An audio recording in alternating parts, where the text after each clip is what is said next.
Assalamu alaikum. Hello and welcome to Free English. In this video, we're going to talk about the flap T.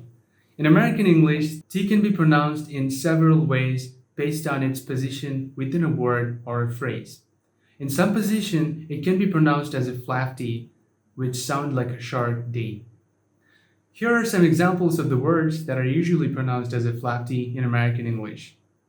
For example, 30, daughter, matter, dirty, city, artificial, letter.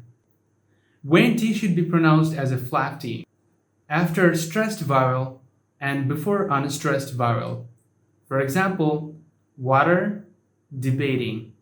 In the word water, T is after a stressed vowel, which is A, and also T is before a vowel, which is unstressed. So it should be pronounced as a flap T, water.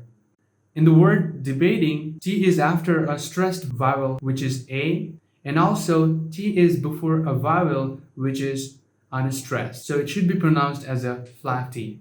Before a stressed vowel at the starting of the word, not over. Not, T is before a vowel, which is at the starting of the word, and it is stressed.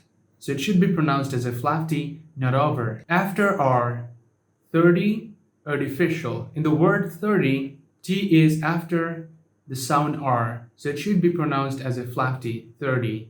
In the word artificial, T is after the R sound, so it should be pronounced as a flap T, artificial, before syllabic L. For example, fatal, hospital. In the word fatal, T is before syllabic L. In the word hospital, T is before a syllabic L, so it should be pronounced as a flap T, hospital. Now let's take a look at some of the sentences that has the flap T. What are you talking about? You gotta find the right person for the job. Play it again. I'm eager to help you. We're here to see you. Get in the car now. Just pick it up. Can you play it again? I hope this video will help you to understand flap T.